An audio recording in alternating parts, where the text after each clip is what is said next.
Soy Javier Andueza y trabajo. Buenos días, son las 9:07 de la mañana. Hoy día tenemos una edición especial.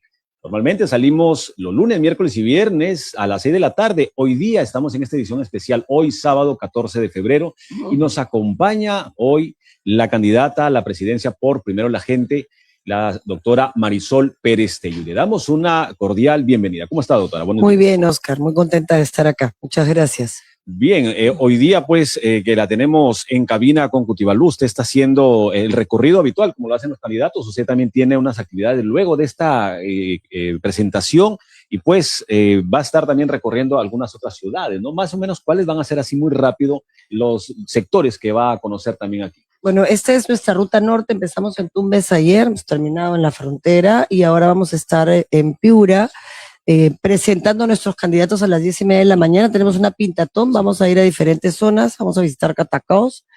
Y la verdad es que lo que más me interesa en Piura, porque solamente vamos a estar hoy día, es la reunión con nuestros candidatos. Estamos trabajando también la propuesta regional y municipal y escucharlos, ¿no? Porque lo interesante de Primero la Gente respecto de los demás partidos es que no es un partido de arriba abajo, sino que es un partido que se construye sobre las bases. Claro. Entonces la agenda regional, la agenda nacional no se arma a partir de una preocupación local, sino a partir de escuchar. Ayer en Tumbes hemos recogido todos los dolores aterrizados, ¿no? Ya sí, seguridad, pero esa seguridad concretamente acá cómo se siente, ¿no? Cómo afecta. Bien. Y eso vamos a hacer ahora en este recorrido del día. Hay que ver también aquí en este caso que, le damos un poquito más, por favor, un poco más.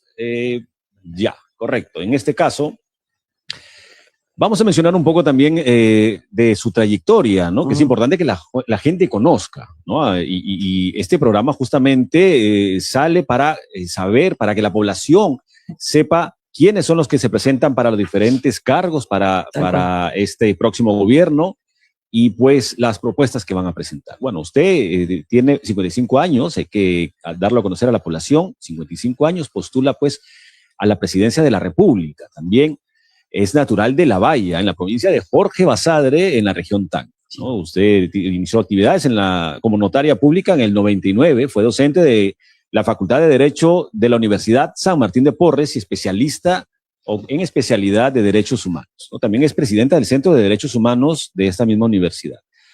Y en su carrera profesional también ha sido graduada de la Universidad San Martín de Porres con estudios de maestría concluidos en Derecho Constitucional en la Universidad Católica del Perú y estudios en doctorado en doctorado en Derecho concluido en la Universidad de San Martín de Porres. Y algo que la gente también la reconoce un poco más. Usted ha sido congresista del 2011, el 2016 y ministra de Justicia de Pedro Pablo Kuczynski. Eso también creo que podemos tocar un poco porque todavía nos queda una espina de eso, ¿no? Sí, claro. Del 2016 al 2017. Bueno, ahora postula usted con Primero la Gente. ¿Cómo así usted decide ir con Primero la Gente para esta candidatura? Bueno, muchas gracias. Sí, mira, efectivamente mi vocación es docente. Yo he sido maestra no solo de la Universidad San Martín, sino también de la Escuela de Oficiales de la Policía y del Ejército por casi 14 años y del CAE. Y desde ahí lo que se promueve es la transformación del país. Entonces, cuando se me presenta la oportunidad de postular en el año 2006, decido ya no ver los temas solamente formativos en la universidad y en mi vida política, sino saltar al espacio público. Soy congresista, soy ministra de Justicia y Derechos Humanos y me doy cuenta de una realidad que es la que me lleva ahora a la presidencia, y es que no es que haya poco conocimiento respecto de lo que el país necesita para transformarse. Yo creo que hay mucha gente que sabe lo que se tiene que hacer, de izquierda, de derecha, gente buena, gente con ganas de hacer cambios en todos los gobiernos regionales y en todo el país. Lo que no hay es la voluntad política, ¿no? Claro. Y esa voluntad política no existe o porque hay intereses subalternos, porque para hacer lo que se tiene que hacer le tienen que pisar el callo a alguien que es demasiado poderoso y entonces prefieren no hacerlo para romper, por ejemplo, algunos monopolios, o porque están recibiendo algún incentivo perverso para decir sí a algo que le deberían decir no, o porque son ineficientes simplemente. Pero el poder político te puede permitir solo el poder político, hacer la transformación que el Perú requiere con carácter de urgencia. Por ejemplo, terminar y enfrentar frontalmente la anemia y la desnutrición, que es un tema que siempre hemos tocado en Radio Cutibalú, Desinversión por la Infancia. Así que por eso quiero ser presidenta del Perú. Porque si tengo el equipo correcto, y lo tengo 2 vicepresidentes que han trabajado toda su vida por el país, desde la filosofía y la formación, Manuel Lato, y desde la gestión pública, el arquitecto Molina, y tengo además gente en todas las regiones, equipos de personas que toda su vida se han dedicado al trabajo social, a partir de su carrera, vivir, pero poner eso que saben al servicio de su comunidad. O sea, mucha vida en comunidad. El partido se llama primero la gente, comunidad, ecología, libertad y progreso. O sea, nosotros creemos en la vida en comunidad. La vida en comunidad supone compromiso. Tengo que comprometerme con mi entorno, con mis problemas, con lo que vivo, de abajo para arriba, ¿no? Claro, mucho lo vemos del sector o factor económico, que es importante, pero se deja de lado el factor humano, ¿no? Muchos de los partidos no están presentando el factor humano, y ahí va ecología, derechos humanos. Lo que pasa es que muchos de los partidos, y yo no quiero ser presidenta de este país porque los demás son malísimos, ¿no? Yo quiero generar esperanza en la gente. O sea, yo no quiero que la gente diga, bueno, ya, pues, ¿qué vamos a hacer? No le creo nada, ¿no? Una de las cosas que me duele más en las caminatas que estamos haciendo, en las visitas que estamos haciendo, es que mucha gente te recibe con mucho cariño, y siempre es lo mismo, ¿no? El sector de los que quieren confiar, que te dicen, ya, voy a confiar. El sector de los que te dicen, ojalá regreses, que son los que no creen mucho, pero todavía están dispuestos, y de los que dicen, ustedes solamente entran para robar, ¿no? Entonces yo le digo, probablemente muchos, nosotros no. Nosotros tenemos muchos años acá, yo he pasado por el sector público sin una sola investigación. Yo tengo 7 años en el sector público, entre Congreso, no tengo una investigación, una denuncia. Porque cuando tú trabajas honestamente no tienes nada que temer, ¿no? Si te rodeas de la gente correcta no tienes nada que temer. Si tienes el valor de denunciar cuando se te pega algún delincuente, no tienes nada que temer. El tema es que la política se ha trastocado, ¿no? O sea, mucha gente entra a hacer política por las razones incorrectas, Oscar. Y la verdad es que el Perú tiene un montón de problemas que resolver, y la presidencia te da las herramientas para hacerlo. Lo que yo me he demorado en implementar en las cárceles, yo soy agente pastoral, me he demorado casi 6 años en implementar un proyecto que ya no está, que era darles poderes a los papás, porque los hijos no tienen la culpa de que sus padres estén presos. Entonces habían niños que tenían que salir a operaciones, que salir a campeonatos deportivos, que necesitaban un poder de sus padres y no lo tenían, ¿no? Ahí justamente... Pero con poder tú lo haces solo es una decisión, ¿no? A diferencia de José Gerí, que lo que hace es el show de llegar a las cárceles a tomar fotos a los expresidentes, ¿no? Lo de José Gerí es, ¿sabes qué? Lo de José Gerí yo creo que es la foto de la degradación de la política peruana, ¿no? Desde la misma elección, ¿no? De quién elige, la mesa directiva que elige al presidente. Desde que fue elegido presidente del Congreso, todos sabían que tenía denuncias severas por su conducta sexual. Claro. Severas. Cada quien la puede calificar como quiera, pero no solamente la denuncia en un espacio en el que se produjo una violación, claro, sino toda su conducta pública, ¿no? En sus redes sociales era de un hombre que no respeta, ¿no? Y además ya su conducta en la Comisión de Presupuesto, yo creo que va a salir el 17, porque el peso político para los partidos que son lo mismo que él, yo creo que la mejor representación del Congreso de la República es José Gerí. Es eso, ¿no? El fresco, el mochasueldos, el abusivo, el que no le importan los derechos de nadie. Lo que íbamos, justamente lo que mencionaba usted, parte de sus propuestas empieza justamente por la reforma del sistema de la administración de justicia. ¿Usted cómo piensa implementar? Porque el sistema de justicia es muy amplio. No hablamos simplemente de cómo impartir, sino, digamos, vemos desde la primera fase, para que no se cometan delitos con los menores, la educación misma, la reinserción. ¿Cómo se piensa implementar eso? Muchas gracias. Mira, nosotros tenemos que empezar el 28 de julio con una decisión radical, que es derogar las leyes pro crimen. No va a haber un presidente o una presidenta en este caso que quiera hacer las cosas bien, que pueda gobernar el país con esas leyes vigentes. Y quiero explicarle a la gente por qué, porque no es un absurdo. Esto es como que tú tuvieras tu casa con las ventanas abiertas y las puertas abiertas para que todo el que quiera entrar a robar se lleve todo lo que hay en tu casa. Así está el Perú hoy día. Ventanas y puertas abiertas y nadie cuidando eso por donde puede entrar lo bueno, pero lamentablemente no es lo bueno lo que entra, sino lo malo. Eso es lo que tiene el Perú hoy día con la legislación. La legislación para perseguir el crimen organizado está diseñada para que un delincuente, que es como el gerente de una empresa, pero del mal, diga, bueno, a ver, ¿cuál es el país a donde nadie me va a perseguir? Donde puedo conseguir un alcalde, un gobernador, un político para que me proteja y no le va a pasar nada a él y yo voy a poder hacer las cosas como me dé la gana, o un juez. Ese es hoy día el Perú, comparado con todo Latinoamérica.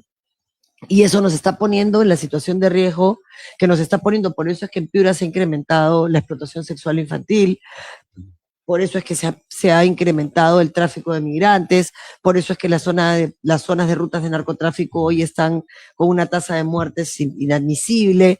¿Por qué? Porque el Perú ha permitido que los delincuentes transnacionales digan, allá quiero ir. Entonces, lo primero que hay que hacer es derogar esas leyes. Una vez que las derogas, hay que presentar un proyecto de ley. Nosotros lo vamos a presentar el día que juramentemos y vamos a presentar un paquete de medidas para corregir algunos aspectos del Código Penal, procesal y de ejecución penal con cuestión de confianza. Porque acuérdate que ahora con todos los cambios que han hecho, ya la cuestión de confianza para el gabinete ya no es obligatoria. Pero nosotros la vamos a plantear para decirle al país, con esto no se puede gobernar, porque es gobernar con las puertas abiertas a que el crimen siga rompiendo toda nuestra base institucional. Lo segundo que vamos a hacer es implementar unidades de flagrancia a nivel nacional en todas las cárceles del Perú. Porque eso ya está construido, Oscar. No necesitamos hacer ninguna inversión logística ni tener elefantes blancos. Tienes la cárcel, tienes la carceleta, en algunas cárceles como Castro Castro, Lurigancho, Sarita Colonia, Ancón, tienes incluso ya las salas de audiencia. Si yo te chapo, te vas a la cárcel en ese momento. Por supuesto, me refiero a flagrancia, no es que te detengo con pruebas. Una vez que tú tengas esa paz, esa tranquilidad, para que la gente diga, bueno, ya cerré la puerta, la ventana sigue abierta, pero ya, por lo menos ya cerré la puerta, vamos a las medidas de impacto real. Dos grandes reformas. Una, la reforma de la policía.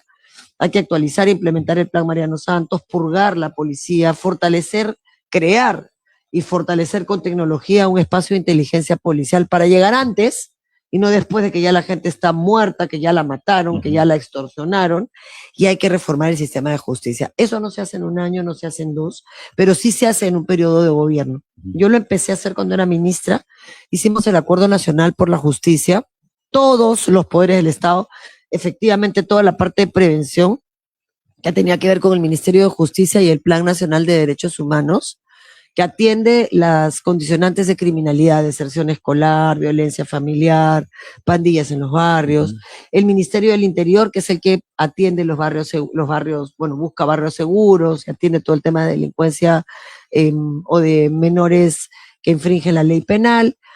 Y ya luego tienes el sistema de justicia propiamente dicho, ¿no? Policía, fiscalía, poder judicial, y tienes ya las cárceles, el INPE. Nosotros decidimos hacer una cosa que le llamamos el mapa de la justicia, Oscar, y nunca conseguimos los recursos. ¿Qué pasa? No conversan el sistema de justicia del fiscal, el policía y el juez. No conversan. Cada uno tiene su sistema. Es muy bueno, pero no conversan entre ellos. Entonces tú tienes... Incluso sus estadísticas están por separado, lo que nos da, por ejemplo, en el caso de violencia, exacto, tenemos un número de violencia contra mujeres, por ejemplo, contra menores. Exacto, una del Ministerio de la Mujer y otra de la Fiscalía. Exacto. Policía. Y eso no te permite hacer un trabajo articulado, ¿no? Y eso tiene un montón de razones. Primero, ineficiencia, después corrupción, porque en la oscuridad está la corrupción. Entonces, en las cifras oscuras, desaparecer un expediente cuesta mucho dinero, pues. Y eso tiene que acabar. Nosotros buscamos a la mejor. Se llama Carmen Rosa Villaquintana, es una mujer arequipeña que es nuestra representante en Naciones Unidas, en el Grupo de Trabajo de Desaparecidos. Y ella fue la que hizo la reforma de justicia en la CICIG en Guatemala, que es el Grupo de Trabajo de Naciones Unidas. Bueno, eso vamos a hacer en el Perú. Bien hecho, Oscar, de mediano plazo, tomando el modelo de lo que se hizo de Seriajust, pero incorporando a todos los representantes del sistema de justicia. Nosotros dejamos una ley de coordinación interinstitucional. ¿Acaso han hecho algo, Oscar?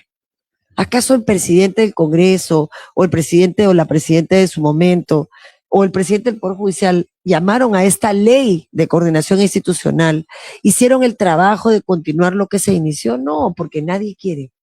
Mientras el país tenga una justicia que se pueda manipular, esto no es un Estado de Derecho. Esto es un lugar donde el que tiene plata y tiene poder es lo que le da la gana. Ahora, cuando usted habla de, por ejemplo, implementar las unidades de flagrancia, mejorar, obviamente, con las pruebas necesarias y llevarlos a la cárcel, pero aquí el punto más débil para ajusticiar justamente llega cuando ya los delincuentes están en cárcel, porque de ahí sale la criminalidad. Y vemos que la corrupción está justamente en la cabeza de los mismos INPE. De los establecimientos penitenciarios. Hemos visto un tema de corrupción también hace un par de semanas con el mismo INPE. Entonces, ¿cómo se va a poder mejorar si la criminalidad, la extorsión sale del INPE permitida, o sea, sale de la delincuencia, pero permitida por los encargados de liderar o de, digamos, comandar las instituciones penitenciarias? Muchas gracias, Oscar. Mira, en el Instituto Nacional Penitenciario, que es el INPE, existe exactamente lo mismo que en la policía, que en la prensa, que en la política. Hay un montón de delincuentes, pero también hay gente decente. Y lo que está haciendo Gerí es ponerle el foco, y esto es una denuncia, ponerle el foco a esa corrupción que la hay y hay que sacarla y hay que erradicarla de raíz. Pero ¿sabes por qué? Porque quiere quedarse con el INPE. Porque la manera en que tú puedes controlar un país desde la delincuencia y desde la criminalidad organizada es de las cárceles. El modelo es el penal de Tocorón en Venezuela y el Comando Vermelho en Brasil, que controlaron la cárcel y desde la cárcel controlaron el territorio. En medio de todo. Curioso, ¿no? Que la forma como se hace, o sea, no estando libres. Usted dice que desde la cárcel mismo se puede manejar todo. Mira, yo no estoy hablando desde los libros. ¿Eso es básicamente terror? Es peor que eso, Oscar. Yo tengo 15 años trabajando dentro de la cárcel, Oscar. Por eso la candidata presidencial soy yo, porque en realidad tanto Raúl Molina como Manuel Ato son de primera, pero el mayor problema del Perú hoy día es el tema de la delincuencia. Y no es la delincuencia común, esa es la consecuencia. Claro. Es la delincuencia transnacional que tiene su reflejo en que todos vivimos aterrados, pensando que nos va a pasar cualquier cosa. En Piura, en Tacna, en mi tierra, donde tú antes podías dejar la puerta abierta y no pasaba nada, ahora vivimos todos a puertas cerradas, escondidos, pensando que en cualquier momento nos pueden matar. Pero bueno, o sea, te estoy hablando desde el conocimiento, desde la experiencia en cárcel. En el Perú no hay motines hace 20 años, porque se ha logrado generar un sistema de control, pero hay obviamente cabecillas de algunas organizaciones criminales. Hay 5.000 presos privados de libertad venezolanos, gran parte de ellos del Tren de Aragua o del Antitren. La única cosa peor que el crimen organizado es el crimen desorganizado. Y en el Perú lo que hay es crimen desorganizado, Oscar. Se están robando y peleando en la calle. ¿Quién es el que distribuye la droga en esta calle? ¿Quién es el que maneja las redes de prostitución o la explotación sexual, que son cosas diferentes? La prostitución es voluntaria, la explotación sexual no lo es. ¿Quién maneja las redes? ¿Quién se encarga del cobro? Eso es lo que está en la calle pasando y por eso nosotros estamos al medio. Y además están probando quién es el más malo para que los contraten, para que tercericen, pues, ¿no? ¿Quién va a hacer el cobro de mis deudas? Ya tú, este equipo de sicarios, este equipo de extorsionadores.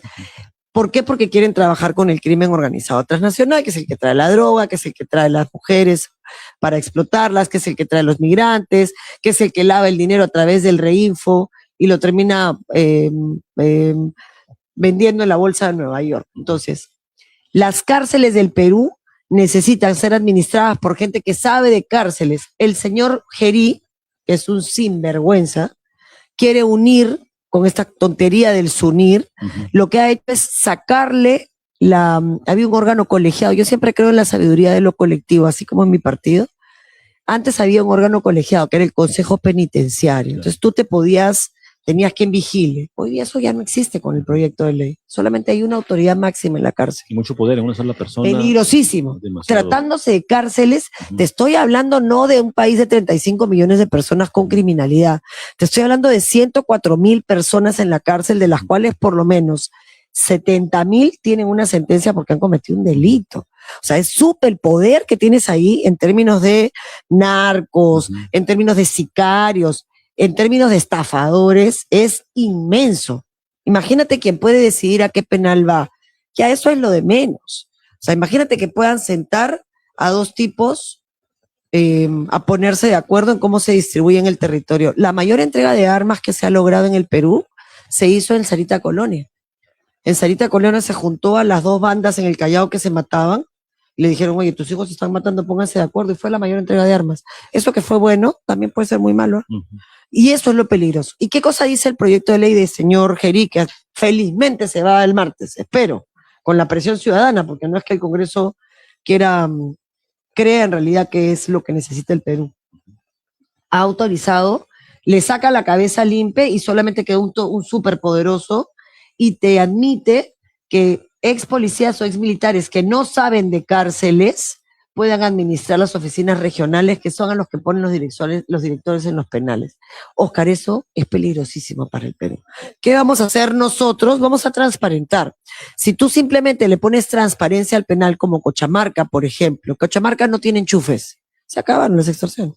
Tú puedes tener tu teléfono, pero ¿dónde cargas? Tú puedes tener tu cargador, pero ¿dónde lo enchufas?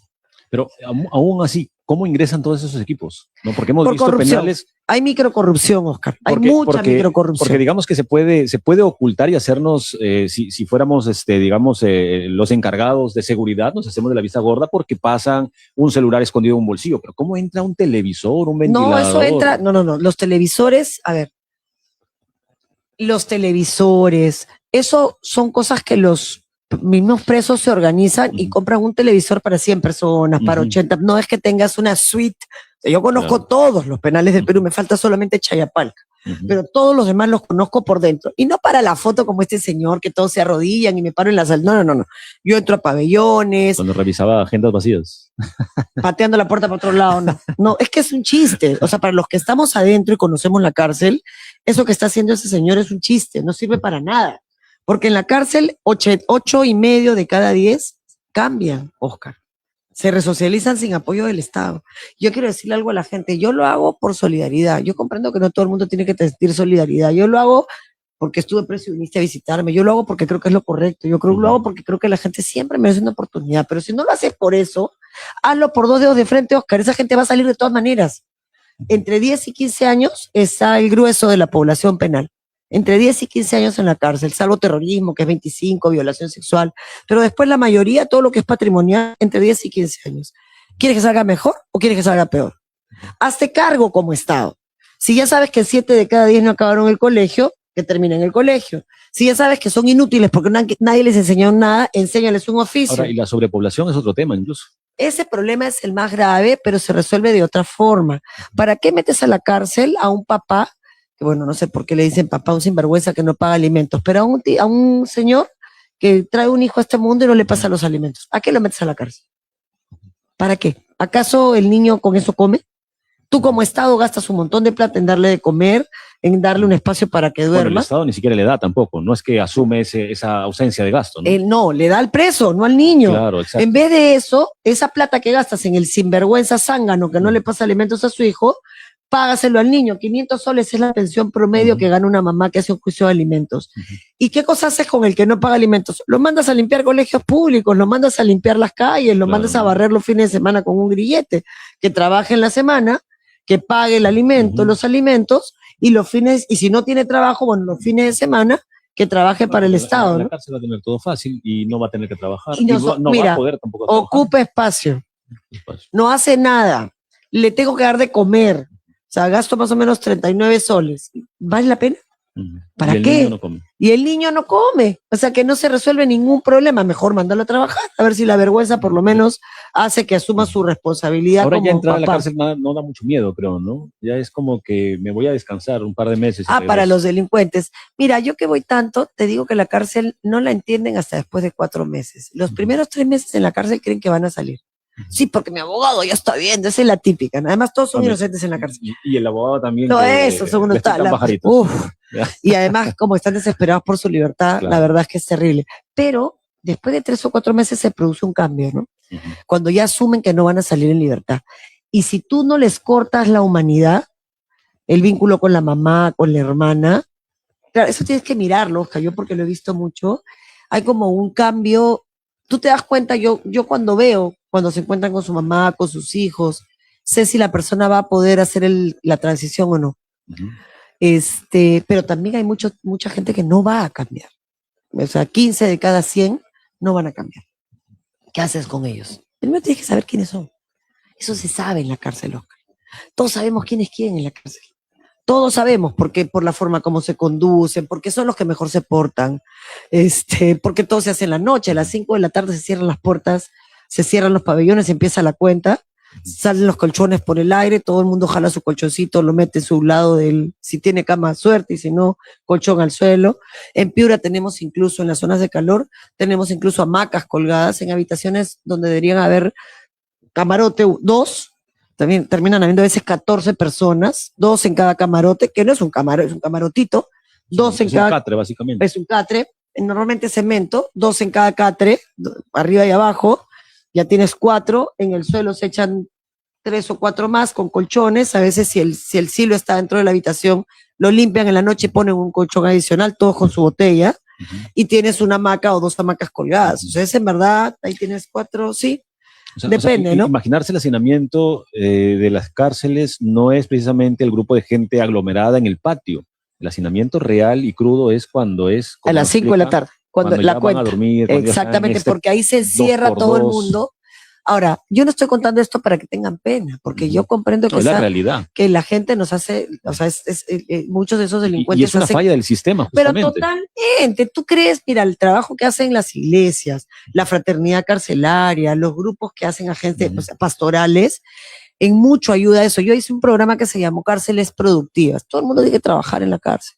Una parte paga la reparación civil. En este país nadie paga reparación civil. El mejor ejemplo es Fujimori, ¿no? Que terminó con su banquita y de héroe nacional, cuando es un hombre que estaba en la cárcel por violaciones de derechos humanos, ¿no? O sea, esa memoria esa memoria no la puedes ofender así. No, tú tienes que asumir tu responsabilidad. La cárcel no es para convertir a un victimario en héroe. Es un victimario. Tú puedes tener solidaridad, pero es un hombre que cometió un delito, o una mujer. Tiene que asumir su responsabilidad. Entonces la transición es súper interesante. Ahora, si tú no atiendes a los que no acabaron el colegio, sabiendo que no acabar el colegio y vivir en un hogar con violencia familiar es un detonante de criminalidad, o sea que tú deberías de tener las cifras en los colegios de deserción escolar, de denuncias por violencia familiar en el CICB, para poder saber que estas personas están condicionadas. Tú puedes creer que ni siquiera hay un seguimiento, los niños que están en centros de tratamiento de menores infractores, Maranguita, por ejemplo, nadie les hace un seguimiento y un monitoreo de qué es de su vida después de que están ahí. O sea, como país, de verdad somos un chiste, y un chiste malo. O sea, es una tragicomedia lo que vivimos en el Perú. Pero ahora mucho se cuestiona el tema de derechos humanos y la condición o el ingreso de los sentenciados a las cárceles. Es decir, hay una disociación. Se cree que ya no se debe velar por los derechos humanos de los presos cuando se deja de lado los derechos humanos de los ciudadanos, de los civiles. Los derechos humanos son de todos y de todas. Y los derechos, pero siempre hay una indicación o una mirada solo para los presos. Te voy a decir una cosa, Oscar, que no se atreva a decir los candidatos presidenciales, tengan mucho miedo cuando escuchen ese tipo de cosas. No voy a matarlos a todos. Primero, eso no se puede. Segundo, es mentira. Tercero, al que va a terminar matando es al que está escuchando, porque eso es una señal de prepotencia. La única cosa que nos salva de que el más fuerte nos pisotee es la ley. La ley hay que respetarla. Tiene que ser dura, tiene que aplicarse sin distinguir y para todos por igual, pero es la ley el único límite del ejercicio del poder del Estado. Y yo aquí me comprometo a respetar la ley y a hacer leyes severas, pero para todos, ¿ah? No solamente para los enemigos, para todos. La ley se cumple y se cumple por todos. Yo creo que todo el discurso de vamos a hacer es inútil, porque el problema del Perú es la impunidad. El problema de nuestro país no es la cantidad de años, nadie sabe la cantidad de años que ponen por casi nada, yo porque soy abogada. Pero en realidad lo que importa es que la gente hace lo que le da la gana porque cree que no le va a pasar nada, Oscar.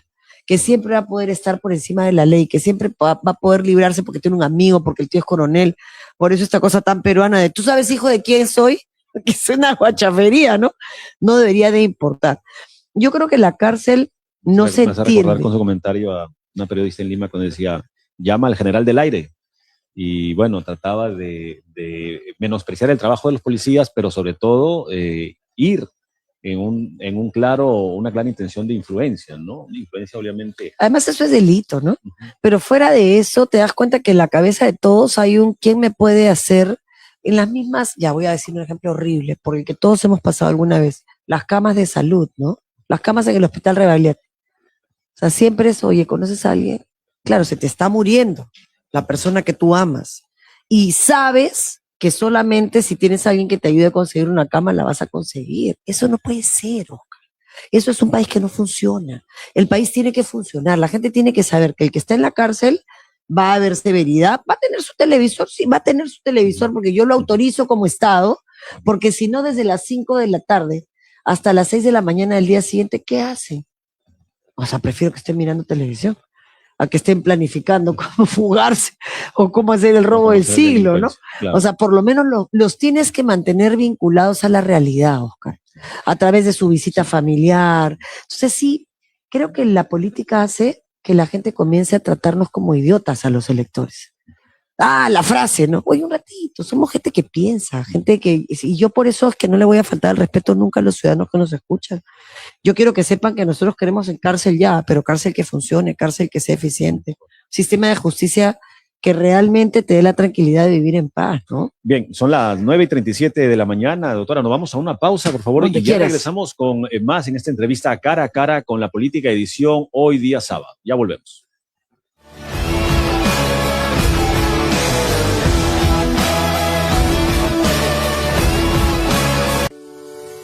Una radio es un dispositivo en el que se escuchan sonidos transmitidos por ondas. Escuchar, transmitir. En Cutibalú lo llevamos a otro nivel, pues decidimos ser más que radio. Escuchamos sus necesidades y les transmitimos las herramientas para generar un cambio, a través de proyectos sociales. Realizamos talleres para prevenir, sancionar y erradicar la violencia contra la mujer. Capacitamos a funcionarios públicos sobre concepto de género, y podríamos seguir mencionando más proyectos, pero el video sería muy largo. Radio Cutibalú. No, la palabra radio es... Esta es una radio. Las hay antiguas, modernas, grandes, pequeñas. Pero son solo eso, una radio. Y esto es Cutibalú, una multiplataforma de información en donde a través de Facebook Live, Twitter, Instagram y nuestra página web puedes estar al tanto de la información que de verdad necesitas. ¿Ves la diferencia? Cutibalú, somos más que radio. Una radio es un dispositivo en el que se escuchan sonidos transmitidos por ondas. Escuchar, transmitir. En Cutibalú lo llevamos a otro nivel, pues decidimos ser más que radio. Escuchamos sus necesidades y les transmitimos las herramientas para generar un cambio, a través de proyectos sociales. Realizamos talleres para prevenir, sancionar y erradicar la violencia contra la mujer. Capacitamos a funcionarios públicos sobre concepto de género, y podríamos seguir mencionando más. Esta es una radio. Las hay antiguas, modernas, grandes, pequeñas.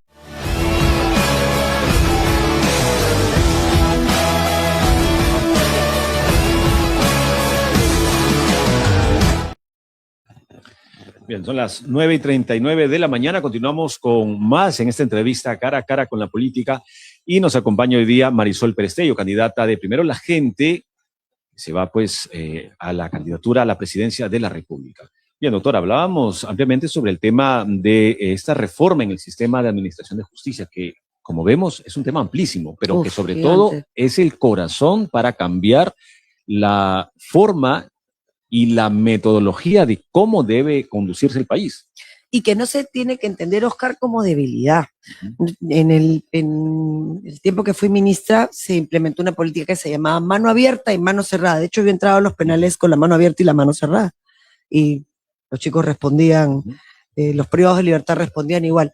La mano abierta era, te voy a preparar, voy a hacer que termines tu colegio, te voy a enseñar un oficio para que cuando salgas no tengas que estar robando y puedas ser útil a la sociedad. Vas a pagar tu reparación civil, voy a tratar mejor a tu familia porque es tu vínculo con la realidad, te da humanidad. Y voy a permitir que tú puedas ir poco a poco teniendo soportes de otra naturaleza, ¿no? Hacer teatro, en fin, orquestando, que es un grupo musical hermoso que se hizo con educación. Pero como tú crees que esto es debilidad, mano cerrada, te mando a Chayapalca o a Cochamarca en el acto, en el momento en el que tú rompas las reglas. Claro, lo tuve que hacer porque al comienzo, como me ven chiquita, dijeron no se atreve, a Turbo lo sacamos nosotros recuperamos Sarita Colonia, lo recuperamos porque era administrado por los presos, solamente con disciplina y con rigor, ¿no? Te doy todo, pero pensaste que era, a ver, ven para acá, Turbo para allá.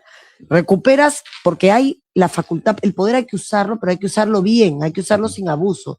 Lo que hace Gerí yendo a penales es abusar. Nosotros hemos tenido que frenar un montón de cosas porque les han tirado, los han gaseado, después de que los tuvieron arrodillados durante 2. ¿Qué logras con eso? O sea, buscan digamos, que se realice o que se haga un caos, que haya un motín para que ingrese la policía. No, lo que haces es metes el dedo en el dolor de la gente que está afuera. Los que estamos en la calle odiamos la corrupción. Cuando me dices, tiene un televisor y me lo descontextualizas, yo digo, eso es un privilegio. ¿A quién han coimeado, no? Entonces te meten el dedo en ese dolor a mi hija le robaron con una pistola en la frente y obviamente tú te llenas de indignación y lo que hacen es apretarlo y quitarte la capacidad de decir, oye, ¿y en qué resuelve el problema eso? Van a salir peor. No voy a poder separar de esos a los 85 que sí pueden cambiar, de los 15 que tengo que saber quiénes son, porque a eso los tengo que monitorear. Entonces, lo que han hecho es decir, voy a matar. Mira, yo declaré el sistema penitenciario en emergencia en el 2016. Oye, no puede estar 10 años en emergencia algo, pues significa que no hiciste nada, ¿no?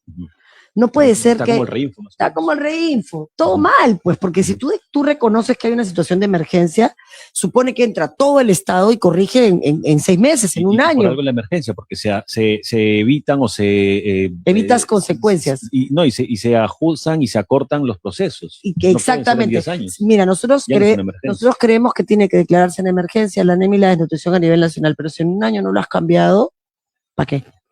Simplemente para gastar más plata más rápido y más fácil, ¿no? Más corrupción. Más corrupción. Entonces, ese es un problema. Mira, yo creo que con disciplina, con rigor, con una ley que se aplique para todos por igual, entendiendo que el tema de justicia empieza con la educación y termina con la resocialización, o sea, se vuelven a juntar, pero que en el camino tienes que hacer que todo el mundo sepa que la ley va a llegar y va a llegar con el mismo rigor para todos. O sea, no va a haber impunidad. El ciclo en el largo plazo va a cambiar. El problema es el corto plazo. Claro. El problema es recuperar el control del país ahora. No voy a cerrar mi casa con metales. Quiero tener mi ventana cerrada y mi puerta cerrada y que tú no entres. Por eso tengo que derogar las leyes pro crimen el primer día. Tengo que meter a la cárcel ya, en el momento, a todos estos delincuentes que creen que pueden hacer lo que quieran y que no va a pasar nada.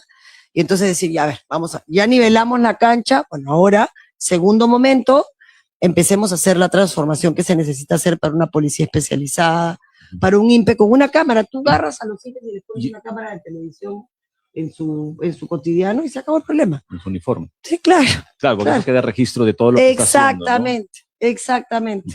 Bueno, pero respecto a las leyes pro crimen, porque recordemos, la criminalidad organizada, en efecto, hablamos de los delincuentes, de los criminales, pero cuando ya hablamos de leyes pro crimen, son leyes que amoldó el Congreso, este Congreso, para poder liberar a muchos políticos de investigaciones. Hablamos de los allanamientos, hablamos de la extinción de dominio, hablamos de múltiples hechos, sobre todo políticos, pero que se vieron beneficiar a los delincuentes. En este caso, ¿cómo se logra, digamos, ajustar aquí también la cancha para que esos políticos lleguen a ser juzgados? Ya no se puede. Porque ni siquiera la fiscalía puede hacer un trabajo correcto.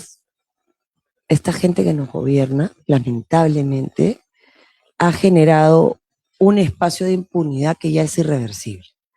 O sea, hay un periodo, mira, el Poder Judicial, vamos a primero explicarle a la gente lo más fácil que pueda, porque todos tenemos que entender qué son las leyes pro crimen, porque esta batalla la tenemos que ganar juntos. Yo obviamente vengo a pedirle su voto el 12 de abril, porque me gustaría poder hacerlo, pero lo que necesito en este momento que tengo que aprovechar el espacio que me hace es explicarle a usted que me está escuchando por qué le digo que el Perú tiene las puertas y las ventanas abiertas para el crimen organizado transnacional y que usted, sus hijos, su vida, su patrimonio y sus sueños están en riesgo, porque no solo te roban la vida y la plata, te roban la esperanza.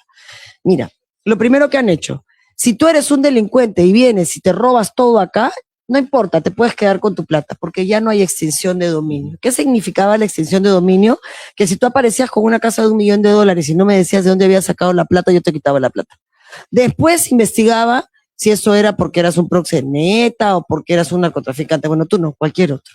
Esa ley ellos la derogaron. ¿Por qué la derogaron? Porque después están presentando pedidos para que les devuelvan. El defensor del pueblo presentó la norma porque a su hermana le habían quitado un carro. ¿Qué es esto? ¿Qué es esto? Bueno, sabemos que el defensor del pueblo es defensor del Congreso. Cualquier cosa. Eso para poner un ejemplo. Los allanamientos. Tú tienes en una casa están explotando niñas de 14 años sexualmente. Ahora te tienen que llamar para avisarte que van a ir. Entonces, ¿tú qué haces? Sacas a las niñas, pues sacas la droga, sacas las armas, ¿no? Entonces, el allanamiento ya no cumple el rol de sorpresa, que era lo que te permitía detectar a tiempo. En el tema de interceptación telefónica, o sea, escuchas telefónica, escuchar a los delincuentes. Ahora, cada 2 meses ya no se puede. 2 meses se prorroga. O sea, tú cambias de chip cada 2 meses y ya no te voy a chapar. Pero lo más grave de todo, Oscar, porque hay varias más. Lo peor de todo es la ley que saca el tráfico de influencias del crimen organizado. El crimen organizado es como un negocio para el mal, que subcontrata al sicario, al que lleva las drogas, al que las vende, al que las pasa por la frontera. Entonces, ¿qué cosa han dicho? Toda esa gente normalmente por corrupción era amigo del juez, amigo del fiscal, amigo del de aduanas. Entonces tenían un amiguito que los ayudaba, pues no, que no veía, a la hora que pasaba no veía, apagaba la cámara, ¿no? Y antes, obviamente, si lo detectaban, todo se investigaba como crimen organizado. Por eso está preso Toledo, por eso están presos los presidentes, porque el poder había blindado el crimen organizado. En el caso, por ejemplo, de Odebrecht, que son dos de las investigaciones por las que están presos. Bueno, ¿qué pasa ahora? Sacaron, ni siquiera es obvio, porque quitaron por el número de años, sacaron ciertos delitos que tenían menos de 5 años de sanción, entre ellos el tráfico de influencias. Entonces, el Poder Judicial ha dicho, yo no voy a respetar esas leyes y las leyes de impunidad, las que quieren soltar al carnicero de los Andes, que hizo la masacre en Ajomarca. Claro, porque el juez tiene un mandato que lo autoriza a controlar que la ley sea constitucional y que respete los compromisos que el Perú ha ratificado a nivel internacional. Entonces los jueces están resistiendo. Pero ahí vemos también a Rospigliosi entrar, qué vergüenza, amenazarlos. A una audiencia, la audiencia que en realidad sí son, él dice que no, pero sí son únicamente vinculadas o permitidas para el que está siendo juzgado y para el juzgador, y entrar a amenazar que se les va a juzgar a los jueces por no respetar los que van a una terminar, ley que va contra la misma Constitución. Pero por supuesto. Y el control difuso es un ámbito de elección pero del mismo por juez. Supuesto, está además dentro de las facultades que tiene el juez. Es el control concentrado es del Tribunal Constitucional, pero el Tribunal Constitucional está tomado por el Congreso, está arrodillado al Congreso. La mayoría de los miembros del tribunal, no todos, van a tener que ser denunciados a la subcomisión de acusaciones constitucionales porque han hecho prevaricato. Bueno, con este nuevo Congreso, porque el de acá no, pues este Congreso es lo mismo. Este Congreso, el Defensor del Pueblo, parte de la Junta Nacional de Justicia, el Tribunal Constitucional, son lo mismo, Oscar. Son lo mismo, han concentrado el poder y eso es lo grave de las elecciones del 12 de abril, más allá de la propuesta para cambiar el país que nosotros tenemos, de la que estoy sumamente orgullosa, porque tenemos un equipo de gente de primera a nivel nacional, y en Piura tenemos gente que toda su vida ha trabajado. Lo importante es saber qué estamos enfrentando, Oscar. Pero si usted, digamos, que está presentándose como candidata a la presidencia, logra la presidencia, pero no logra escaños, usted sabe que la figura presidencial ahora tiene una vulnerabilidad total. O sea, ya ni siquiera es que el Congreso podría hacerlo y el Ejecutivo respondía con una digamos, una cuestión de confianza. Ahora ya no está, porque lo tiene que aprobar el Congreso si quiere o no quiere y simplemente no va a querer. Mira, ¿cómo se puede mantener un presidente en esas condiciones? Primero, yo no soy manca. Yo fui ministra de Justicia y Derechos Humanos contra 74 congresistas del fujimorismo. Me hicieron perder un montón de tiempo porque tuve que ir casi todas las semanas al Congreso a explicar casi todo lo que hacía. Pero la experiencia que yo tengo de 5 años en el Congreso me permite hacer política.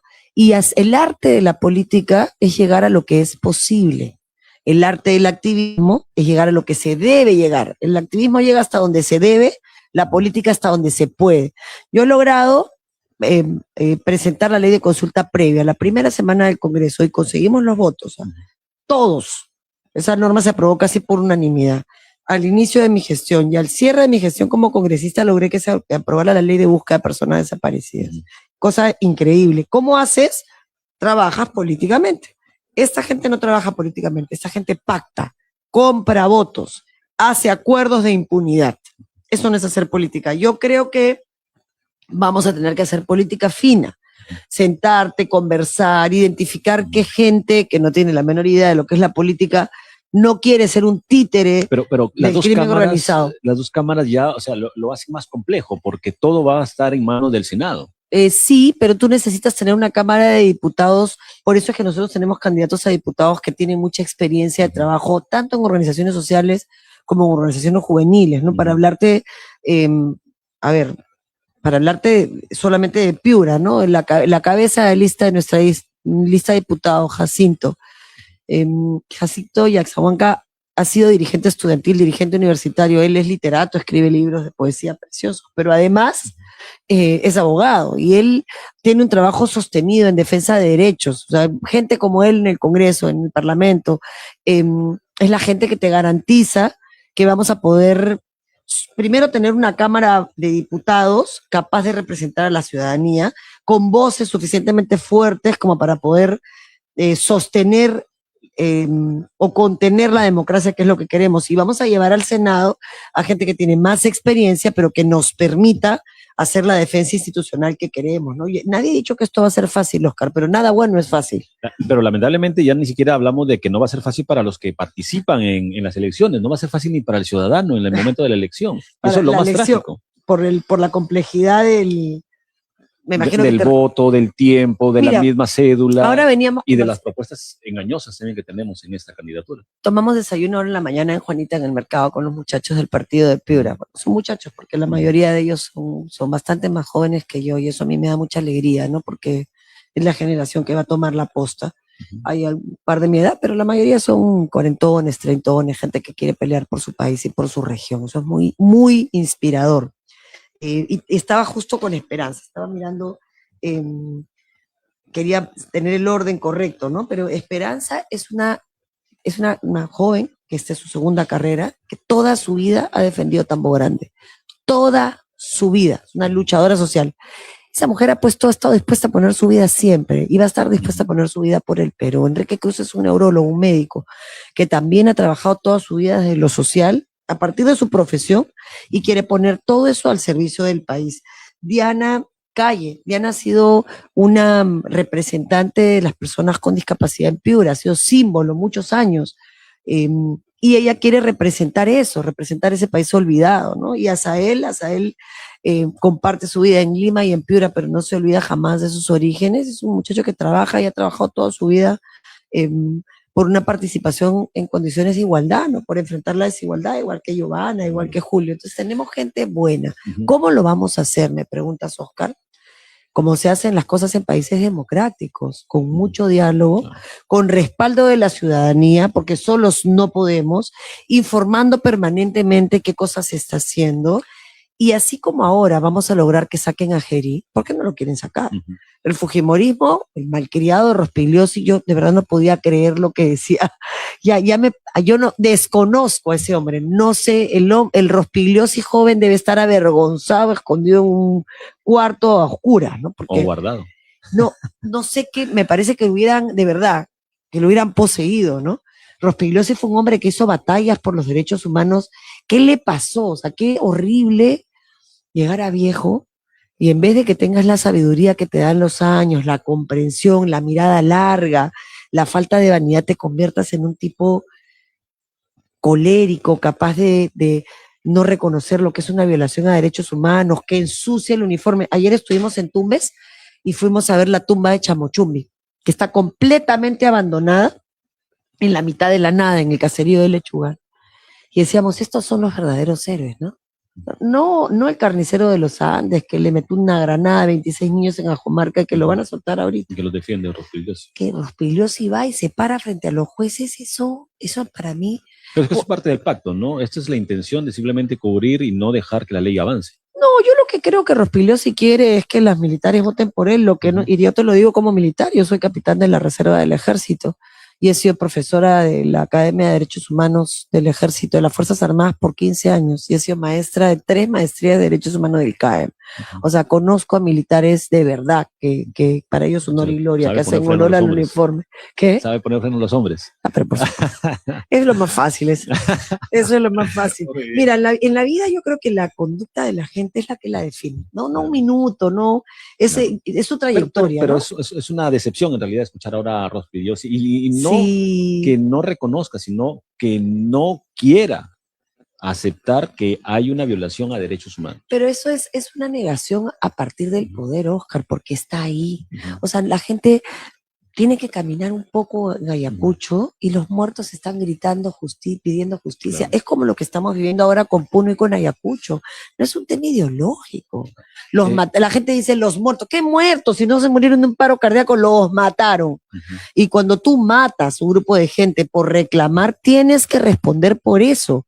Y yo creo que lo primero que tenemos que hacer, además de derogar las leyes pro crimen, es abrir una comisión de la verdad, una comisión que investigue qué pasó, porque primero hay que proteger el uniforme policial y militar de los violadores a los derechos humanos y hay que proteger a la población del uso de las armas que nosotros les damos a esa gente que las usan contra nosotros, ¿no? Eso es peligrosísimo, Oscar. Ese es el inicio de autocracias y de dictaduras, de derecha o de izquierda, que es lo mismo, hay que perseguirlo por igual, ¿no? Bien, doctora, estamos llegando ya casi a la parte final, pero no quería tampoco terminar esto preguntando sobre qué pasa en el 2017 cuando usted fue ministra de Justicia de Pedro Pablo Kuczynski. Y bueno, sorprende a todos cuando Kuczynski ya estábamos todos preparándonos, yo incluso acá en Piura, preparándonos para la Nochebuena, y sale, por ejemplo, da este indulto a Fujimori y luego también él renuncia, ¿no? O sea, no inmediatamente, pero él abandona el cargo de presidente. Y usted, que estaba en el gobierno, ¿llegó algún momento a conversar con PPK y preguntar por qué aceptaba esta presión de yo ya no era, básicamente? Yo no era ministra. Yo dejé de ser ministra a propósito del caso del indulto, precisamente. Y después de muchos años lo puedo decir con tranquilidad. De hecho, el documento que yo le dejé por escrito a PPK está en la fiscalía. Es la prueba de que no participó. No, yo no participé, yo me fui por el indulto. Yo me fui en septiembre, yo no iba a firmar el indulto no procedía. Claro. O sea, no era una cosa, no era una cosa personal, no procedía. El señor tenía las condiciones necesarias en la cárcel para permanecer ahí. No procedía, podía irse, además no podía pasar a ser un héroe, que es lo que han hecho. Eso es la peor humillación que tienen los hombres y mujeres que todavía buscan justicia en el Perú, es eso, que haya salido de la cárcel como héroe cuando es un hombre sentenciado por violaciones a derechos humanos sistemáticas y todavía tiene un proceso, bueno, ya murió, pero tenía un proceso pendiente por el caso Pativilca. No procedía ni el indulto y tampoco procedía la gracia presidencial. Y yo lo que hice fue decirle a PPK, lo que tú estás haciendo va a ser un antes y un después en tu historia democrática, porque no es legal, no corresponde. ¿Y escuchó? No, bueno, lo escuchó, y eso fue el 3 de octubre, que fue su cumpleaños. De hecho, se lo dejé por escrito. Como te digo, es uno de los medios que está en fiscalía. ¿Usted vio en su mirada, en su expresión, algún tipo de entendimiento? ¿O simplemente había un tipo de presión de por medio? El 28 de agosto, eso empezó un año antes, empezó en febrero. En diciembre yo estaba en un evento en Ecuador y empezaron los clarinas, y bueno, yo hablé con él y le dije, PPK, no es verdad que fue el final fue una negociación política, pero el inicio fue esta percepción equivocada de que Fujimori hizo cosas buenas. Bueno, para eso le pagan, además, ¿no? Yo no sé cuál es el mérito de hacer las cosas bien si para eso te pagan. Y por algo se llama funcionario público, o sea, es un servidor público. No entiendo, ¿no? Te quieres convertir en un héroe porque te pagamos un montón de plata para que trabajaras y trabajaste. ¿Cuál es el mérito? ¿No? ¿Qué hiciste de especial? Pero mataste un montón de gente, o sea, se pavimentaron las pistas del Perú con sangre. Ese no es mi concepto de progreso. Entonces, luego vinieron los desastres naturales, a mí me tocó Ancash, y claro, estábamos en ese tema, pero terminado esto, como en mayo, junio, empezó nuevamente la presión, así que yo dije el 28 de agosto, regresando de mi tierra de Tacna, en el avión presidencial, ya se planteó el tema formalmente y dije, esto no va, ¿no? Esto no va. Pero la gente decía, sí va, no tienen toda la información, no va. O sea, hay el caso Pativilca, ya estaba en la fiscalía, ¿no? O sea, esto de verdad es inadmisible lo que pasó. La historia va a poner en su lugar a los que traicionaron la memoria de la gente. Y en aquel tiempo que estaban estos 73 congresistas, a usted 74. 74. Y le hace pensar que podría repetirse el escenario de volver a tener más, o no creo. Alguna otra bancada fuerte. El fujimorismo, que es un remedio, digamos, un chiste, necesita poner la foto de Fujimori ahora, porque en realidad lo que tiene es eso, es la gente que cree que nos devolvió la paz, que se olvida del GEIN, que se olvida de los comités de autodefensa, que se olvida de toda la gente que puso el pecho para recuperar la paz, ¿no? De los militares. Entonces esa gente es un 8%, 7%, cada vez menos, y además cada vez ella demuestra que no tiene ningún interés en yo no sé dónde está la señora Fujimori fuera de elecciones. Yo estoy todos los días, todo el tiempo haciendo la política, es todo el Perú, donde tú pones el dedo, hay niños con anemia, con desnutrición, muertes perinatales en Tumbes, en todas partes hay problemas, hay un montón de cosas que hacer, hay un montón de cosas que arreglar. Cuando a ti te gusta la política, te gusta la vida en comunidad, y siempre estás comprometido con la vida en comunidad. Siempre. Está conmigo Miguel Villalba. Miguel Villalba es candidato a diputado por Lima. ¿Qué hace conmigo? ¿Qué hace acá en Piura? Está trabajando por su comunidad. Eso hace un político de verdad. Está preocupado no por él, está preocupado por su comunidad, por lo mejor para su país, por lo mejor para su región, por lo mejor para su pueblo. Keiko no representa esto. Yo no creo que haya nadie que logre tener una cantidad tan grande, aunque el sistema es perverso, vamos a pasar... Y este desorden que genera horrible. La gran cantidad de candidatos es peor, ¿no? Es peor. Ahora, la gente mira, nosotros nos han puesto en el número 15. En el número 15 la numerología sabe que es armonía, que es fuerza, que es fortaleza, que es equilibrio. Pero además es la mitad de la cédula. Nosotros representamos eso, el encuentro, el centro. Es hasta donde se mira, ¿no? El fratelli. Sí, pero además arriba de nosotros está en blanco. O sea que es como que nos hubieran regalado ese espacio. Sí, de verdad, yo lo agradezco mucho. Como si fuera un subrayado, ¿no? Sí. Pero primero la gente tiene algo que a mí me gusta mucho, Oscar, que hace la diferencia. Se dio cuenta que la política tradicional no sirve. Y ahí nos hemos encontrado gente que viene de distintas historias partidarias, de todos los partidos políticos, gente que nunca ha hecho política. Yo acabo de leer un par de nombres de gente que ha hecho política conmigo y de gente que nunca ha hecho política. Y te dicen, la representación es lo que fracasó en el Perú, Oscar. La gente ya no sentía que los que estaban sentados ahí los representaran. Entonces nosotros tenemos dirigentes de base. Una de las personas que nosotros estamos llevando, Jacinto, que toda su vida fue dirigente universitario, no quiero fallar con los nombres, Anaís, porque se llama Esperanza, que ella representa en sí misma una esperanza, pero su nombre es Anaís. Anaís toda su vida defendió los intereses de Tamborante, toda su vida. Cuando nosotros nos sentamos a conversar con Harold y con Jacinto, lo primero que me dijeron es tu posición. ¿Qué vas a hacer? Es la posición de la región. Lima no tiene por qué imponer su posición, eso tiene que parar. Porque no entiendes qué cosa está pasando. Yo he estudiado el caso de Puyango Tumbes, lo estudié ahora antes de ir a Tumbes, no tiene nada que ver con la realidad. Los informes que hay sobre Puyango Tumbes no tienen nada que ver con la realidad. En el gobierno de Dina Boluarte, el ministro de Economía en aquel tiempo justamente lanzó públicamente declaraciones señalando la importancia y prioridad de avanzar con el proyecto Río Blanco, un proyecto cuestionado aquí en Piura. Porque no escuchan, porque no van a la zona, porque no se enteran. Ayer hemos estado, y vamos a hacer lo mismo ahora con Piura, en 3 o 4 dolores, porque no se puede mirar todo, ¿no? Ayer hemos estado en el hospital. Eso no debería pasar desde los años 70, Oscar. 5 niños muertos antes de nacer, muertes perinatales. ¿Por qué? Porque no está el foco puesto en el lugar correcto. Todo lo que significa Chinecas, todo lo que significó en su momento Puyango Tumbes, todo lo que significa el tratamiento del agua. Mira lo que pasa en Piura cada año. El agua puede ser vida, el agua puede ser muerte. Si tú la canalizas, te puede dar un proyecto de irrigación gigante. Sequía e inundación. Bueno, tenemos un gobernador que soltó el proyecto más importante para nuestra región y lo lanzó para el Ministerio de Agricultura, el proyecto del Alto Piura. Pero ¿qué cosa se ha hecho? Yo estuve en la reserva de Pochos en la visita anterior que hicimos a Piura, toda colmatada, no tiene, o sea, ¿por qué ya llegó su vida útil? Pero ha llegado a su vida útil porque no la están cuidando, porque podría haber durado un poquito más. Hicimos incluso las tomas para que se pudiera ver la evidencia de que no se está atendiendo. En Piura el problema del agua, igual que en Ica, igual que en Tacna, mi tierra, es un problema de mala gestión. Bueno, doctora, ¿qué pasa con el tema de Miguel del Castillo? Que también, claro, se le hizo a un lado, pero generó toda esta controversia por esta presunta corrupción en direccionar presupuesto de la franja electoral, porque el tema de la franja electoral era un caso bastante evidente. Mira, gracias por la pregunta, Mira, muy clara. Primero, esto no es un escándalo que se develó, esta es una denuncia que hicimos nosotros. O sea, esto se sabe porque nosotros dijimos, esto es inaceptable públicamente con OMPE. OMPE se ha portado increíblemente bien, diciéndonos, no tengo armas, no tengo legislación, pero esta es la salida.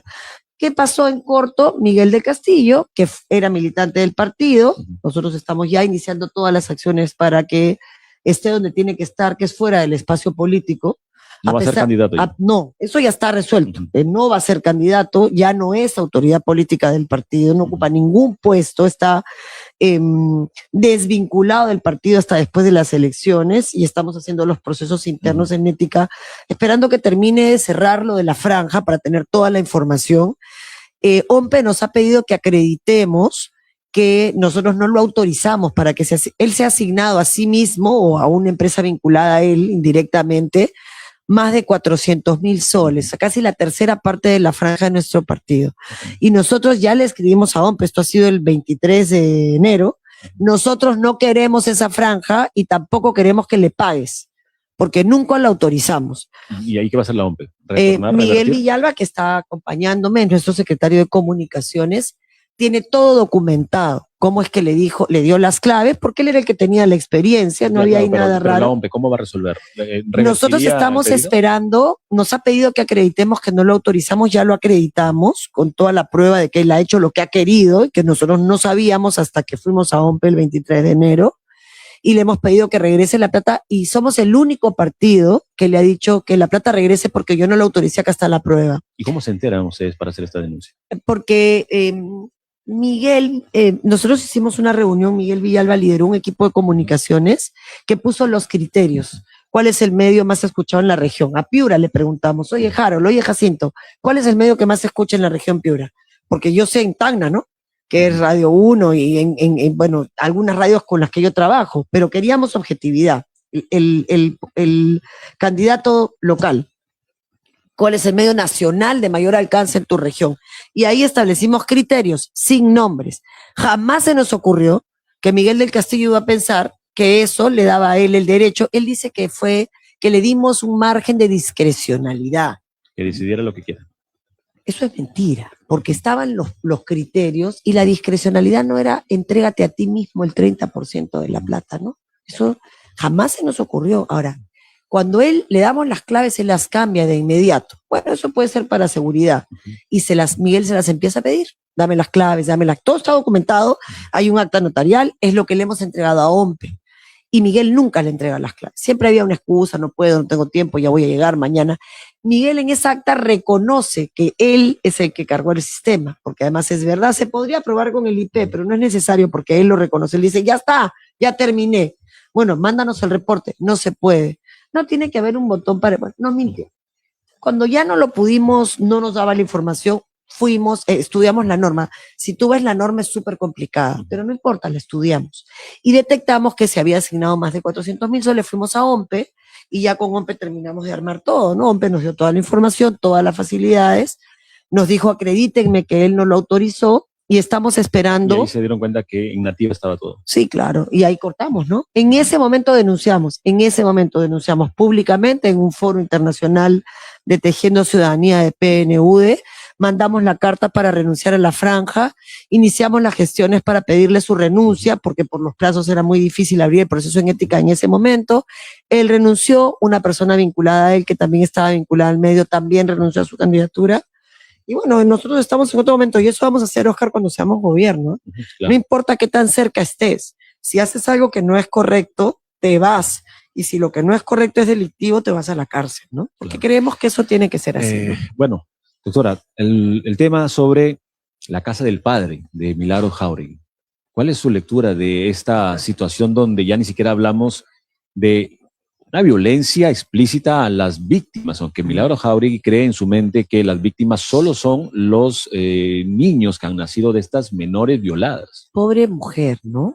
Ella contó su propia historia y por supuesto a mí me da mucha pena, pero tú no puedes a partir de tu propia historia imponer y recrudecer el mal. Y revictimizarte a ti, que finalmente es su decisión, y revictimizar a niñas, ¿no? Yo no veía a esas niñas con un rostro de felicidad. A mí lo que más me ha impactado, más allá de la... Yo soy una mujer católica, yo soy una mujer de fe, de verdad, tengo el don de la fe, pero jamás se me ocurriría gobernar sobre la base de mi religión. El Estado es laico. O sea, al César lo que es del César y a Dios lo que es de Dios, ¿no? O sea, un Estado laico supone el respeto a todas las manifestaciones de fe, pero el respeto como regla.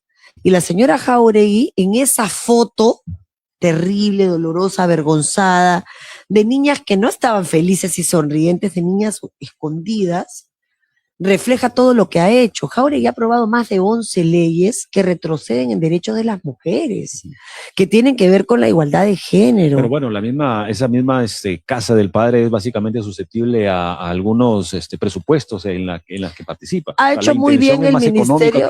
Mira, Yo Qué creo, humano. no, o sea, fuera de que tiene un componente económico que hay que investigar, y entiendo que el Ministerio de la Mujer ya ingresó Ujú. a hacer las investigaciones correspondientes, a ver qué niñas debieron de haber pasado por una evaluación para ver si aplicaba o no aplicaba el aborto terapéutico. El aborto terapéutico, si bien se aprueba en el 2012, todavía está en proceso de implementarse. Nosotros empujamos alguna normativa a través del Plan Nacional de Derechos Humanos cuando yo fui ministra de Justicia y Derechos Humanos. No la legislé en sentido estricto de ley, pero sí normamos cuáles eran los estándares que debían aplicarse, junto con Patricia García, porque había mucha resistencia al aborto terapéutico. Se ha avanzado mucho, ahora todavía faltan cosas, y la señora Jáuregui ha retrocedido en eso también. ¿Por qué? Porque cree y pretende imponerle a la gente su manera de pensar, que desde mi perspectiva es equivocada, y los rostros de esas niñas lo reflejan, pero más vergüenza que lo que ella ha hecho, que en todo caso sí me da mucha pena su historia personal. Es terrible lo que ha hecho su jefe de bancada y su candidato presidencial, ¿no? O sea, López Aliaga ha pretendido ignorar un hecho terrible, ¿no? Claro. Y además hay un hecho adicional que quiero, Oscar, poner sobre la mesa, que lo hemos conversado mucho en Radio Cutibalú. De cada 2 niñas o niños violentados sexualmente, 1 es violentado en su casa, por su abuelo, por su padrastro, a veces por su padre, y es lo más enfermo que uno puede imaginar. Entonces, esta lógica de con mis hijos no te metas, no, yo con tus hijos me meto y me comprometo, porque los niños dentro de un hogar en el que sufren violencia sexual solo pueden ser protegidos por su comunidad, y por eso la escuela tiene que tener estos espacios de educación sexual integral que la señora Jáuregui ha destruido. Entonces, estas víctimas que hemos visto en televisión se van a multiplicar porque le estás quitando al niño la posibilidad de entender su cuerpo. Acuérdate de esa campaña Yo sé cuidar mi cuerpo, qué útil fue, porque los niñitos de 8 o 9 años pueden no entender que la caricia no puede violentar tu intimidad, ¿no? Y esta señora Jáuregui, con esta enfermedad, digamos, y lo digo con mucho respeto, en la que cree que puede imponer las cosas en las que ella cree, está exponiendo a nuestros niños y niñas. Pero lo más grave es que lo hace desde la religión misma, ¿no? Sí, Creyendo claro. que... No, la religión, las que desde ahí se puede religiones, mejorar las cosas. todas las religiones creen en el amor y en el respeto. Bien. Y eso no es lo que ella representa. Lo último, y muy rápido porque ya nos despedimos, doctora, ¿qué pasa con este último caso donde José Gerí está prácticamente recibiendo personal, mujeres, algo escandaloso, Denigrante, ¿no? de ciertas horas, más o menos 6, 7, 8 de la noche, salen incluso de madrugada y días después ya tienen un puesto en el Estado? Mira, ¿Qué nos dice eso? él dice que es coqueto, y yo creo que eso tiene, o sea, el hombre necesita un tratamiento psiquiátrico, ¿no? Pero ese es su problema, no es el problema del país. La investidura presidencial exige un comportamiento mínimo, Oscar. Uno no puede representar lo peor de una sociedad. Uno tiene que buscar representar lo mejor de la sociedad. Si bien es cierto, él representa, ¿qué representa? A los violadores, a los mañosos, a los que terminan acosando sexual. Eso es lo que él representa de la sociedad. Esa no es la sociedad peruana. Ese es un sector de la sociedad peruana machista que hay que erradicar y combatir. Pero no es la sociedad peruana. La sociedad peruana es solidaria, es respetuosa, es amorosa, se preocupa por el cuidado de la gente. Gerí no representa eso. Pero en el ámbito político esto, no, en el ámbito ¿cómo político se puede leer? Porque aquí las bancadas... tiene que irse. Si hubiera sido, digamos, Pedro Castillo, No, pues ya tiene lo que hubieran sacado, irse. ¿no? Es que este es un pacto mafioso que se está sosteniendo hasta el 28 de julio y ellos no quieren problemas, ¿no? Se tiene que ir. O sea, María del Carmen no es una persona cuya acción política a mí me guste. Yo no comparto su comportamiento político, pero es mejor que este, ¿no? O sea, cualquiera es mejor que el señor Gerí. Es una ofensa tener una persona como él que, además de por lo que va a salir, que es por esta de estar metiendo mujeres, que además ofende a la mujer peruana que tiene tanto que darle al Perú. Además de esto, todos los negocios con su gorrito y con sus lentes, que son la repetición de lo que hacía cuando estaba en la Comisión de Presupuesto, nos ponen en riesgo, ¿no? En todos los meses que quedan, que todavía falta todo febrero, todo marzo, todo abril, todo mayo y todo junio, en 5 meses se puede cargar el gobierno. Entonces, mejor que se vaya de una vez y no importa, entremos a una transición y que en esa transición se haga lo que se tiene que hacer, garantizar elecciones transparentes, ¿no? La gente se cree la narrativa de que sacarlo ahora dañaría o complicaría las elecciones. No, al contrario, porque él no tiene nada que ver con las elecciones. El proceso electoral lo ve el señor Pedro Crobeto, que es un señor, es quien más sabe de elecciones en Latinoamérica, es no por mí, eso lo dicen todos los expertos latinoamericanos, es uno de los mejores expertos en sistemas electorales que existe. Y en este tema de la franja, en el que él no tiene ninguna responsabilidad porque hay una ley, él está buscando una salida y es lo que nos ha pedido para que la plata no salga del Estado. Pero es la ley que la ha hecho este Congreso, pues. Es el Congreso el que ha legislado a su favor. Y lo tiene que hacer el sistema electoral, no lo tiene que hacer Gerí. Gerí lo que tiene que hacer es no meterse. Entonces, la verdad es que mientras más rápido lo saquen, y yo creo que el martes lo van a sacar, no porque estén haciendo lo correcto. ¿A quién vería usted ahí en Palacio? Cualquiera. De verdad, cualquiera. Pero no cualquiera va a aceptar. Por ejemplo, hay varios que sí serían buenos prospectos, pero ya dijeron que no van a aceptar. Justamente porque están en campaña o porque no quieren mancharse ahorita. Yo la verdad es que si yo fuera candidata presidencial y estuviera en este momento en el Congreso, yo renunciaría a la candidatura presidencial para dar tranquilidad a mi país. Es que es lo que toca, Oscar. Se necesita tomar las riendas. Oscar, es lo que toca. O sea, por ejemplo, puedo estar, bueno, a mí me hubiera gustado Anderson, lamentablemente ya falleció, ¿no? Pero cualquiera de los que ya fueron, el general Williams, ¿qué hace en un partido tan lleno de cuestionamientos? ¿Por qué mejor no asume y lleva el país con tranquilidad, con orden? Se ha dicho también que no va a participar, que no asumiría en todo caso. Yo respeto las decisiones de cada quien, pero yo creo que en momentos como estos hay que poner siempre a nuestro país por delante, ¿no? Y el país necesita transitar en estabilidad al 28 de julio y Gerí no representa eso. Gerí tiene que irse. Yo creo que el martes lo van a sacar, porque la presión ciudadana por la vergüenza que da este señor ya es sobredimensionada. Era un trabajo bastante sencillo, ¿no? Mantener nada más la condición de estabilidad política, social en Pero nuestro país. Pero si hasta su presidente del Consejo de Ministros le dijo que era pues un muchacho tonto, ¿no? Claro. O sea, por decirlo de alguna manera. O sea, lo estaban reeducando. Claro, ¿no? A costa nuestra. A costa nuestra, no, tiene que irse, bueno. Gerí se tiene que ir, y lo que tenemos que aprender de eso es que, y así va a ser en mi gobierno, en nuestro gobierno, es que la agenda del presidente tiene que ser pública, de la presidente. ¿Quién entra? ¿Quién sale? ¿A dónde va? ¿Con quién se reúne? ¿Para qué se reúne? Que me quiero ir a tomar un helado con mi hija y mi esposo. Me voy, pues, pero lo anoto. Fui a tomar un helado con mi hija y mi esposo.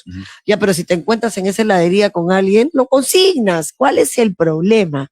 El tema es la oscuridad y la falta de transparencia. Por eso nosotros vamos a crear una autoridad nacional de transparencia por encima del gobierno de turno, para ponerle luz al país. Cuando tú barres tu casa y sacas la basura, prendes la luz. Exactamente igual con el Estado.